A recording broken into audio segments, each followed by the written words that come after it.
Inmates were yelling with excitement. Everyone was so happy to see him. It's like they all won the lottery. Alan was confused because he had never had this much attention before. No one was ever this excited to see him. It was like he was a celebrity and all the inmates were his fans. Alan continued to walk with the prison officer to his new cell. Once they got there, Alan walked in and could see he had a cell with 2 bunk beds.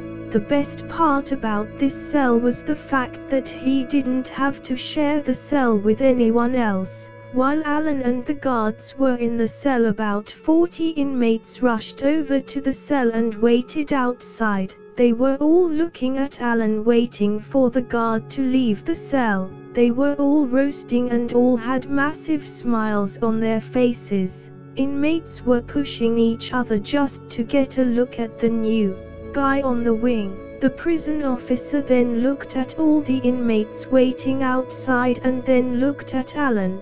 He then started smiling while asking Alan, "Do you want to go and talk to the new inmates waiting outside your cell? I think they all want to get acquainted with you.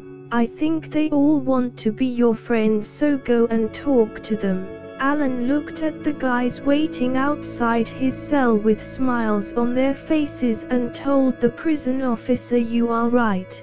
This is really rude of me not to introduce myself to my new fellow colleagues." The prison officer then walked out the cell and walked off, leaving Alan in the cell all by himself. Alan now started to walk towards the men to greet them, but when he was just about to step outside the cell door, he overheard one of the inmates saying, "I'm going to have fun turning him out," and that's when it dawned on him.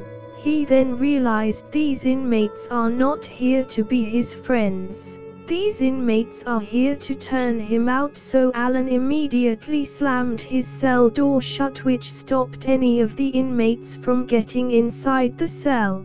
This made all of the inmates waiting outside angry. The funny part about it all was the fact that they didn't even see it coming, as they were not even expecting Alan to realize what was actually going on. Once the door was shut, a sudden loud sound of the word "no" echoed across the entire wing. The inmates immediately started banging on Alan's door in a violent rage. One of the inmates lifted up the door flap to look in the cell. Alan could now see a few of the inmates looking at him. He could see the anger on their faces as they continued to bang his door. He knew if the door opened, that would be it, and they would all run in his cell and get him. The loud sounds of disappointment from the inmates outside echoed throughout the wing until the door flap closed and all the noise suddenly stopped. The entire wing was now quiet, and Alan was standing in the middle of his cell staring at the door while thinking to himself, "What happened? Why is the wing now so silent?" He thought to himself, "Where did everybody go?"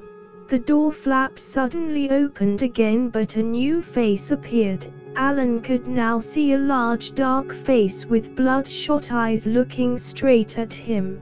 The man looking at him had this evil, sinister look on his face as he looked straight into Alan's eyes. He then asked Alan, "Do you know what my name is?" Alan then replied saying, "No sir." The man then replied saying, "My name is Purple." Alan then froze and looked at Purple like he had just seen a ghost, because he knew that name, but he didn't actually think he was a real person. He just thought Purple was a mythical figure. He used to make jokes with his friends about going to prison. They used to say things like, "If you go to prison, Purple is going to catch you and then turn you out." The name Purple is known all over the country, but Alan always thought Purple was just an urban myth. He didn't think Purple was actually real. Alan was now even more terrified now and wished he could just turn back the hands of time, but it was too late. He was now looking at the most notorious prisoner in the country and was scared for his life. Luckily he was behind the prison door and Purple had no way of getting in, so he was safe. Purple then said to Alan, "When the prison officers open your cell door later when it's time for dinner, I will come back to your cell. We can both walk to the canteen and eat dinner together. After we have finished eating, we will then come back to your cell to grab your things to take back to my cell. Me and you will then share a cell together.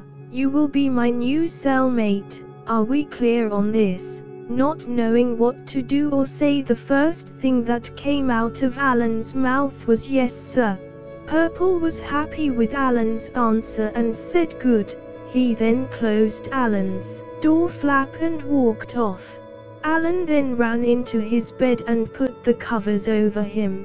Feeling scared for his life, he cried himself to sleep. After a few hours had passed, his cell door opened, which he immediately woke up out of his sleep shouting, "No, leave me alone, stay away from me." The officer then looked into the cell and shouted, "Dinner."